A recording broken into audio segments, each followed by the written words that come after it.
Hello friends, आज की इस वीडियो में हम बात करेंगे कुछ ऐसे इंपॉर्टेंट फार्मूलाज जो हर इलेक्ट्रिकल पर्सन को पता होना चाहिए, चाहे वो इलेक्ट्रिशियन है चाहे वो इंजीनियर है। सबके लिए ये बहुत इंपॉर्टेंट है। पहला, इससे रिलेटेड इंटरव्यू में भी क्वेश्चन पूछे जाते हैं, और अगर आप इंजीनियर या इलेक्ट्रिशियन हैं और अगर आप जॉब कर रहे हैं तो भी आपके लिए बहुत इंपॉर्टेंट है काफ़ी सारी कैलकुलेशंस को करने के लिए। पहला है पावर का। तो जो पावर का फॉर्मूला है, सिंगल फेज के लिए P is equals to V I cos theta होता है और थ्री फेज के लिए √3 वी आई कॉस थीटा। अब ये जो फॉर्मूला है ये वॉट का फॉर्मूला है, मतलब KW का, और ये मोस्टली लोड के लिए यूज होता है। वहीं पे अगर मैं बात करूं पावर सोर्स की, जहां पे DG आते हैं या ट्रांसफॉर्मर आता है, वहां पे जो पावर का फॉर्मूला होता है वो three phase P is equals to √3 VI होता है। इसमें कॉस थीटा नहीं आता है क्योंकि ये कोई किसी तरह का लोड नहीं है, ये एक पावर सोर्स है। तो अब कोई लोड नहीं है तो कोई पावर फैक्टर नहीं है, क्योंकि पावर फैक्टर तो लोड के हिसाब से होता है। तो इसका जो यूनिट है वो है KVA। यहां पे जो हम करंट निकालते हैं वो I is equals to P divide by √3 V निकालते हैं। तो मतलब अगर हमारा ट्रांसफॉर्मर 600 KVA का है तो उसका जो हम एम्पेयर निकालेंगे तो वो इस तरह से निकालेंगे कि I is equals to P 600 divided by √3 into voltage. कितनी वोल्टेज है? मोस्टली 400 से 415 की वोल्टेज होती है।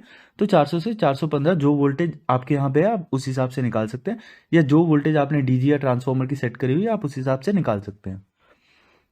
अगला आता है वोल्टेज ड्रॉप। वोल्टेज ड्रॉप में लोगों को बहुत कंफ्यूजन होती है कि वोल्टेज ड्रॉप कैसे निकालते हैं या वोल्टेज ड्रॉप के क्या क्या पैरामीटर होते हैं। तो इस वीडियो में मैं आपको क्लियरली बताऊंगा कि वोल्टेज ड्रॉप के क्या क्या पैरामीटर होते हैं। पहला, वोल्टेज ड्रॉप चार रीजंस की वजह से होता है। पहला रीजन है कौन सा कंडक्टर हम यूज कर रहे हैं। मोस्टली इंडस्ट्रीज में कॉपर और एल्यूमिनियम यूज होता है। कॉपर की कंडक्टिविटी अच्छी होती है एज कंपेयर टू एल्यूमिनियम, इसीलिए कॉपर का जो वोल्टेज ड्रॉप होता है वो कम होता है एज कंपेयर टू एल्यूमिनियम। दूसरा पॉइंट है वायर का साइज। जितना वायर का डायमीटर बड़ा होगा उतने ही उसमें से लॉसेस कम होंगे। तीसरा आता है लेंथ, कितनी लेंथ तक हम सप्लाई भेज रहे हैं। अगर लेंथ ज्यादा होगी तो हमारा जो वोल्टेज ड्रॉप है वो ज्यादा होगा। और चौथा आता है हमारा कितने एम्पेयर हमारा कंडक्टर लेके चल रहा है, मतलब कितना एम्पेयर उसमें से फ्लो हो रहा है। इसके अलावा और कोई पॉइंट नहीं है। कई बार हम कंफ्यूज होते हैं कि टेम्परेचर क्या वोल्टेज ड्रॉप पे इफेक्ट लाता है। इसके लिए हम बात करते हैं कि टेम्परेचर जो है वो वोल्टेज ड्रॉप पे इफेक्ट नहीं लाता है। टेम्परेचर डायरेक्टली जो कंडक्टर होता है उसकी एम्पेयर कैपेसिटी को चेंज करता है। अगर तो हमारा टेम्परेचर 20 डिग्री है तो जो हमारी कंडक्टर की कैपेसिटी होगी वो मल्टीप्लाई हो जाएगी इस फैक्टर से। और वहीं पे अगर हमारा टेम्परेचर 55 डिग्री है तो उसकी जो कैपेसिटी है वो कम हो जाएगी। इधर कैपेसिटी ज्यादा होगी और इधर कैपेसिटी कम, तो कम टेम्परेचर में ज्यादा कैपेसिटी और ज्यादा टेम्परेचर में कम कैपेसिटी। इसको अगर हम कैलकुलेट करें तो कैसे करेंगे? सपोज करो अगर हमारा 50 स्क्वायर mm की केबल है और ये एयर के केस में 105 एम्पेयर लेती है। तो अब अगर हम एयर के केस में बात करें तो और 105 एम्पेयर जहां पे हमारा टेम्परेचर है 20 डिग्री के आसपास, तो वहां पे 105 मल्टीप्लाई बाय 1.20 हो जाएगा।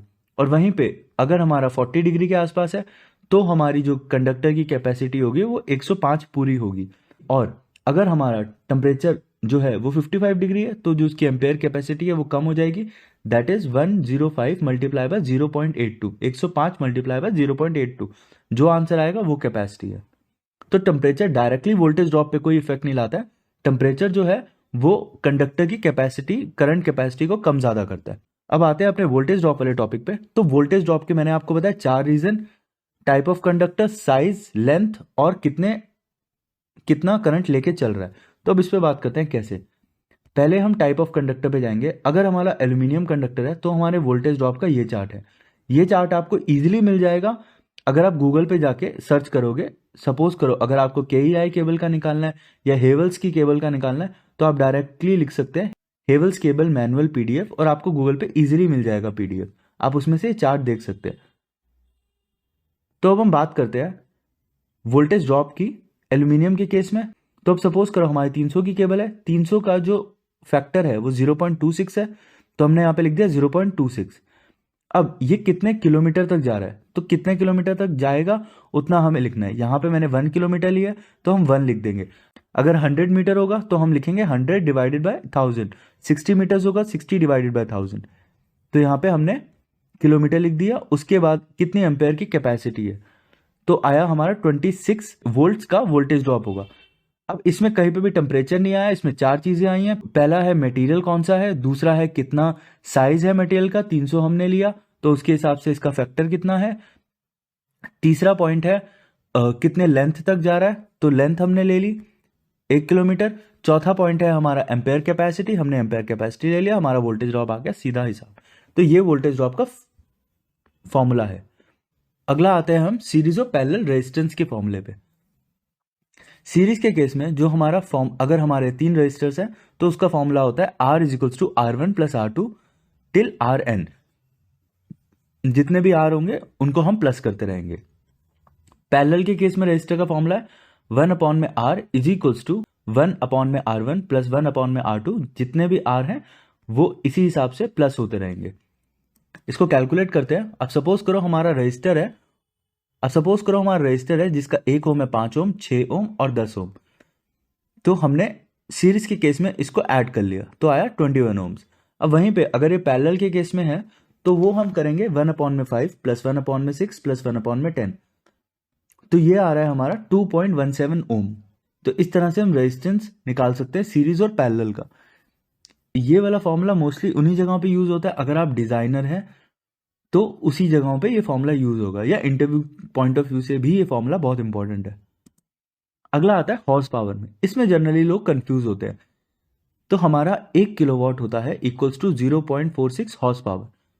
अब कंफ्यूज होना ये होता है कि अगर हम एमएनसी कंपनी में काम कर रहे हैं और हमारी अगर बाहर से मशीनरी आती है तो वो किलोवाट में आती है। अगर हमें किलोवाट को एचपी में कन्वर्ट करना है तो किलोवाट अगर 22 है किलोवाट, तो इसको एचपी में कन्वर्ट करने के लिए 22 मल्टीप्लाई बाय 1.340 करेंगे।